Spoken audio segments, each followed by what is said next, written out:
Hi you guys, it's Crystal from the Abundantly Blessed Homestead, where we use the wisdom of our ancestors to make amazing, nourishing, delicious meals for our family and grow some of our own food.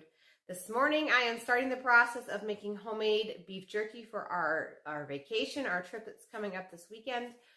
So I thought I'd take you guys along. I've already chopped a lot of it here.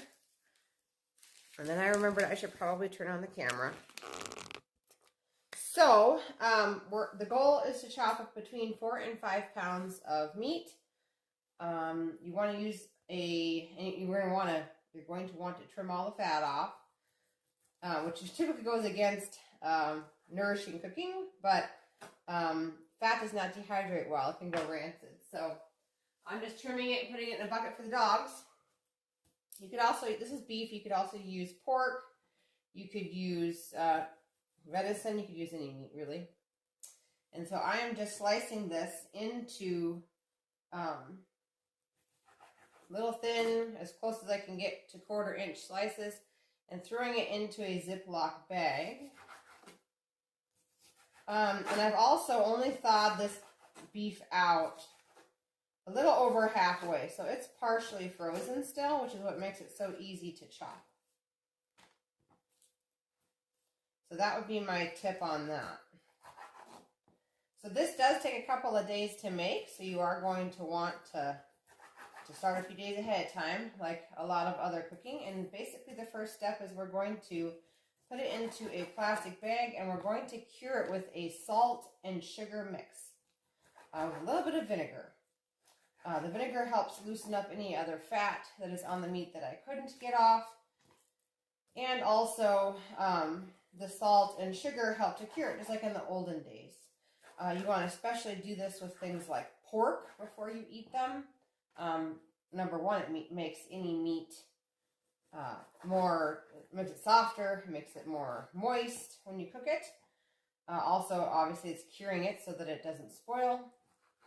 But then also there are some compounds within pork in particular that you want to make sure that you marinate pork before cooking it and consuming it, because it does affect your blood.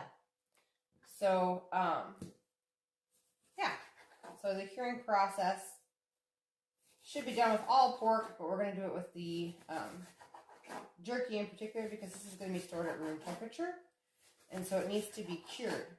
You could also take this a step further, and you sure could smoke it. I'm not going to. Our grill was completely destroyed in that last hurricane force winds and a tornado. So I actually don't have a grill. I still have my smoking tube, but no grill at this point. So, okay, I went ahead and chopped my 4 to 5 pounds of meat here.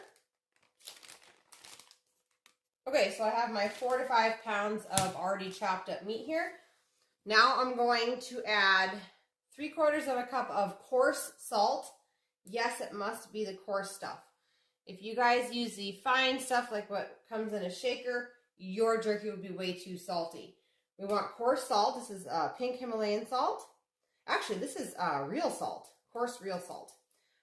So we got 3/4 of a cup of that and 3/4 of a cup of raw cane sugar. Don't worry if you're sugar-free, that's okay. We're going to rinse this off, okay? Okay, the next ingredient is raw apple cider vinegar, okay? 1 tablespoon, I'm just obviously eyeballing this. And then we're going to add enough filtered water just to make this kind of like a soup, like it's all sitting in a nice marinade. So that was, let's see, a little over a cup of water.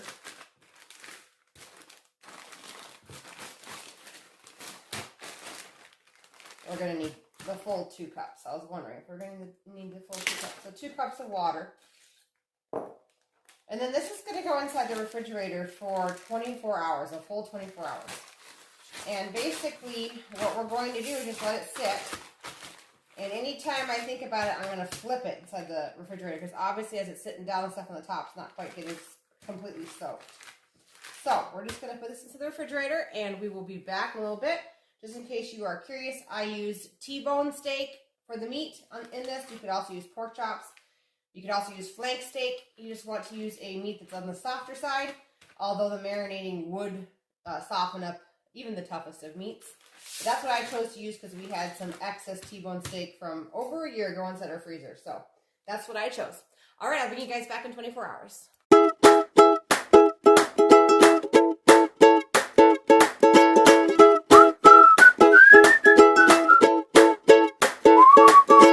Okay, you guys, it's been 24 hours. It's been soaking inside the refrigerator. I've rotated it probably 4 or 5 times. I'm going to go ahead and dump this into a colander down in the sink where we can rinse a lot of the sugar and the salt off of the meat.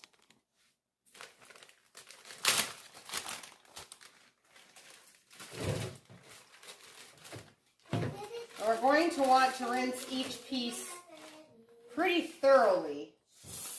You don't want your jerky to be salty or too sugary.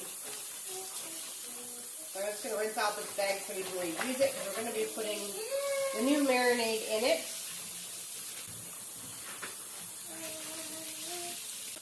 Okay, so you're just going to take each piece and we're just going to rub it on down with your hands. And I'm just going to place it in a container over here on the counter.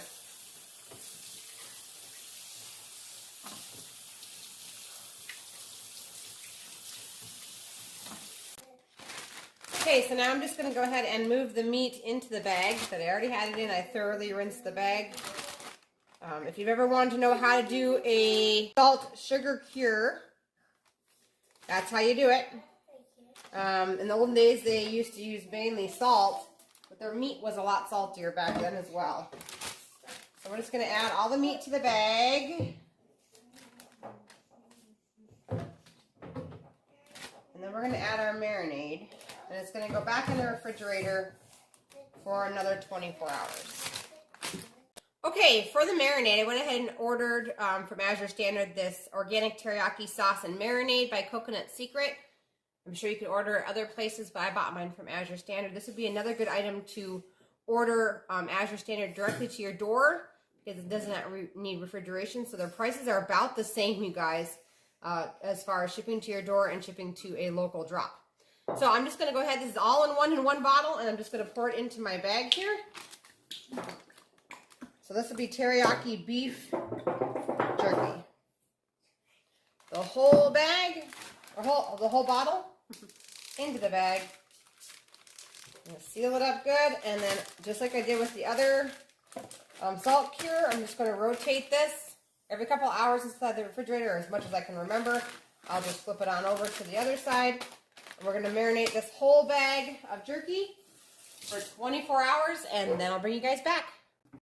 All right, so it's been 24 hours. My meat has been marinating, and I have preheated my oven to 170 degrees. If your oven will go down lower than that, go ahead and set it to 165 degrees. And what we're going to do is we're just going to go ahead and arrange our meat on the pan in a single layer, obviously. And we are going to bake our jerky at 165, but in my case 170. My oven will not go down any lower than that for 4.5 hours. And then we're going to check it actually because mine, like I said, mine doesn't go down to 165, so I'm going to keep on checking it around the 4-hour mark just to make sure I don't overdo it. You'll know you have overdone it if your jerky snaps when you break it. We just want like a nice bend, just like the stuff you get at the butcher shop or at the grocery store. You just want a nice bend to that meat. So that's what we're looking for. So I'm going to start checking it at, probably the 4-hour mark. I might even start a little earlier just because I really don't want this jerky to get too crunchy. Anyway, then once it's done, I'll bring you guys back and I'll show you guys the end product. And so I guess I'll see you guys then, okay? So it turns out I have a few tips for you. First of all, I forgot to dab off the jerky, which then led to a huge mess inside my oven, hence the huge burn spot down there. So dab off your jerky, dab off some of the marinade with a towel before you put them on your baking sheets. And also, if you have one of these baker's racks, it makes it go a lot faster, okay? This jerky is almost done. I only had one of these racks, and that's why I used all of these baking pans. But now I have taken out the already dry jerky, which is right over here.